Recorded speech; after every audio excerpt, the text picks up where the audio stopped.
We're going to learn more about a congressional challenge to the first round of punishing tariffs against Canada. Just to get us centered here, we're talking about the across-the-board tariffs U.S. President Trump is backing up with his demands for a crackdown on fentanyl and for migrants crossing the Canadian border. Right now, those tariffs are 25% on most goods, 10% on energy, critical minerals, and potash. They're mostly on pause.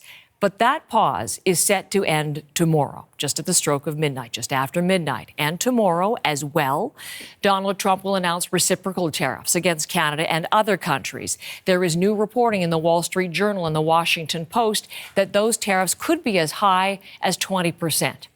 Today's challenge against those first across-the-board tariffs is being led by Democratic Senator from Virginia, Tim Kaine, who is my guest this morning. And what a pleasure to meet you on this program, Senator. Thank you for giving us some time. Absolutely. Great to be with you, Heather. Thank you. Well, thanks for accepting the invitation. You can tell from that introduction how closely we are paying attention to what is happening in Washington and the vote that you are forcing today.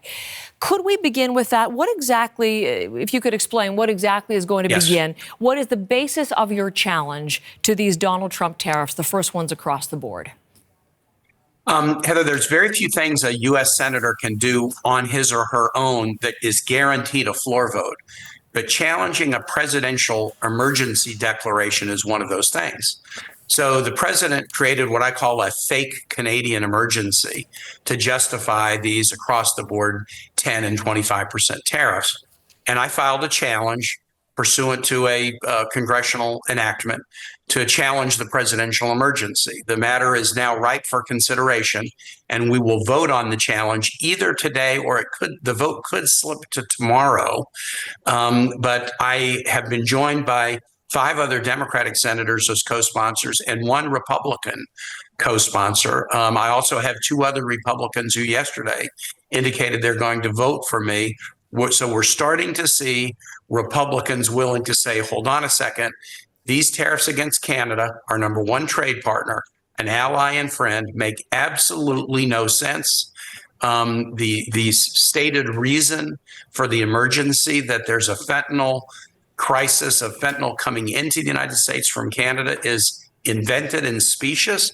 We do have a huge fentanyl problem in the United States, and it is an emergency at our southern border, but it's not an emergency at the Canadian border, and President Trump is just using it as a pretext to impose punishing tariffs. We're going to try to stop them today or tomorrow. I do want to come back to the Republican support that you are gathering, but back to the notion, just so people understand, using this piece of legislation, the International Economic Emergencies Powers Act, that is what the president has invoked in order to go ahead with this first round of tariffs. And this is what you say is an abuse of those emergency powers, specious. We have some new information. We have testimony just the other day from Tulsi Gabbard, as a matter of fact, to support your contention that this is fake. Can you just explain some of the things that you're looking at in terms of saying why it's specious? Yes. Tulsi Gabbard, the Director of National Intelligence, is required to deliver an assessment, a threat assessment, to Congress every year. And she was on the Hill last week to do it. And the threat assessment was published. And some of my colleagues looked at it and they noticed that Canada was not mentioned as a threat anywhere.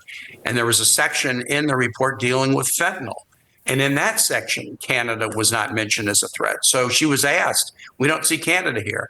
That's right. That's because the fentanyl problem is really a Mexico and China problem, not a Canada problem. So even one of Donald Trump's own key national security advisors has acknowledged before Congress that the fentanyl problem, real as it is not a Canadian emergency. It is an invented rationale to allow the president to do what he wants to do, which is use tariffs to collect revenue so that he can use that revenue to pay for a big tax cut for the rich. So in terms of what is going to happen today, the lever that you are using is legislation from about that same vintage to give you the powers that you have just outlined. And you say maybe today, maybe tomorrow. And I'm wondering, we're going to look live, Senator Kaine, at what's going on the floor of the Senate right now. And that's your colleague, Cory Booker, who has been in the midst of this filibuster since 7 o'clock last night and showing no end of his energy flagging or of this coming to an end. So is that affecting your schedule? How will all of this play out in the Senate today? Yes, I think our item will be the first item up after Cory Booker yields the floor. I was with him on the floor earlier this morning, great colleague. He's walking through kind of a bill of particulars about Donald Trump's first chaotic 2 months in office. When that's done, we'll be the first item up. Right now, we're scheduled for what's called 6 hours of floor debate, 3 hours for Democrats and 3 hours for Republicans before the vote. The Republicans may not take their entire 3 hours, but I think many Democrats will take the floor to trash the tariff idea as the largest sales tax ever in the history of the United States. It will be a national sales tax causing the price of goods to go up, and we'll also trash the notion that Canada is an adversary. The IEPA statute that you mentioned, under which President Trump declared the emergency, was designed to be used against adversaries, not against allies and friends. And there is a huge unease in the Article 1 branch of government about the way Donald Trump is treating this great alliance that we've had with Canada for centuries.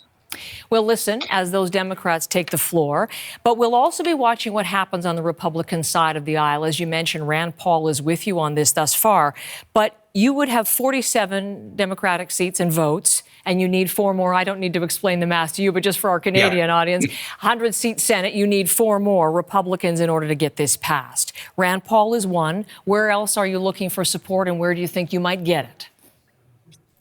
Yes, I need to hold all Democrats, and I don't take that for granted. I'm still working to make sure I can get a complete show of support from every Democratic senator. We'll get 47 or very close to it. I'm still working. But 3 Republicans have now come out. 2 joined Rand Paul yesterday. Susan Collins of Maine, obviously long border with Canada. Tom Tillis of North Carolina. North Carolina, like Virginia, has huge exports and imports from Canada. Tom Tillis has indicated he's going to vote with me. And a number of other Republican senators have not declared how they're going to vote, but they have raised real worries about these tariffs. Senator McConnell of Kentucky, Senator Moran from Kansas, Senator Murkowski from Alaska have at least raised concerns. And obviously, even Senator I'm doing Grassley what I can. from Iowa over potash and agriculture. Correct. So there is potential there. Mitch McConnell, Kentucky, the bourbon has been such an effective target. If you do collect enough to get this through, what effect will it have? Will it force the president to stop? It will not. It'll go to the House then. Heather, we got to get a vote in the House, and they have indicated the desire to duck this if they can. But if we can get a good, solid, and bipartisan vote in the Senate, that will put huge pressure on the House to have the vote as well. And I can tell you this, our constituents are hopping mad about this. I traveled around my state of Virginia, including in Republican parts of the state that have Republican congressmen and women about 10 days ago. And my constituents are furious about this. They're pro-Canada, they're pro-trade with Canada, and they are anti-higher prices on building supplies and groceries and fertilizer and aluminum and steel.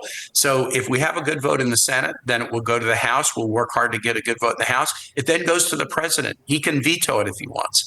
It might be hard to override a presidential veto, but you are seeing huge economic instability in the United States now in the stock markets and predictions of economic growth and declining consumer confidence.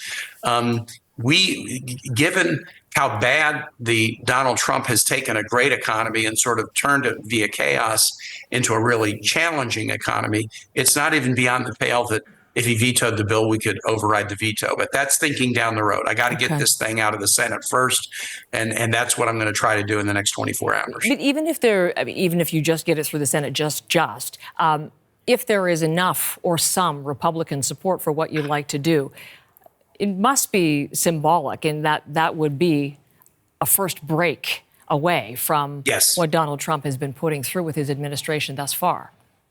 Yes, I learned in the first Trump term, I did a bill once to stop the president from going to war with Iran unless there was a vote of Congress. And even in Republican body, I got enough votes to get this bill to the president's desk. He vetoed it. We couldn't override the veto, but he learned from that. He saw that in the Article 1 branch, all of us directly elected by our voters, there was no appetite for a war with Iran that he was getting us dangerously close to. So we backed off. I think if we get a good, solid bipartisan vote in the Senate, that's going to be a powerful message to Donald Trump and the economic advisors that you are playing with fire Don't raise taxes on Americans on their groceries and building supplies at a time when the economy is softening. So we think this vote, yes, it could be symbolic. I want to send a message that the Article 1 branch values our relationship with Canada. It's so important. And so it's symbolic, but it's more than that. And we think it could have an effect on curbing the president's behavior. Can I ask you, I have so many questions, but I know you have other obligations. I have time, I think, for one more, Senator Kaine. I appreciate it. You mentioned the relationship with Canada. I don't know if you're aware of the extent of the reaction within Canada, but it ranges from betrayal and frustration to outright sorrow at what we're seeing happening coming from the White House. And when you say he wants to bring these tariffs in, enable a massive tax cut, I'm wondering as well, we would love to know what's really going on. What else do you think is really at play here involving Canada when he talks of the 51st state, when he talks of annexation? Is it water? Is it resources? Is there truly a threat of takeover economically or even militarily? What do you see? Well, I'm a member of the Armed Services Committee and the Foreign Relations Committee, so I work both on military matters and diplomacy. Donald Trump is an outlier. I'm not a psychologist enough to say why he has this fixation with Canada, why he insults Canada by calling it the 51st state or calling your prime minister governor. Canada is a sovereign nation. Canada has been together with the United States in every war since the War of 1812. You're our number one trading partner in Virginia and nationally. We are allies and friends. And it's time for Congress, the Article 1 branch, to stand up and demonstrate some clarity about this. Donald Trump is living in a fantasy world if he thinks that he can dominate Canada. He can't, because you're a proud nation and you're a sovereign nation and you deserve to be respected. But it's time for Congress, the Article 1 branch, to demonstrate some clarity that these Captain Queeg-like fantasies that he's rambling on about are nothing but fantasies. And this is a vote that can, I think, start the process of doing that. Senator Tim Kaine, I deeply appreciate your time and your thoughts with us today. And I know we'll be watching very closely to see if this does get to the floor today or tomorrow. And if you have time in the schedule as we watch this work through, we definitely would invite you back to our program again. But thank you for today. Look forward to it. Thank you, Heather. Senator Tim Kaine.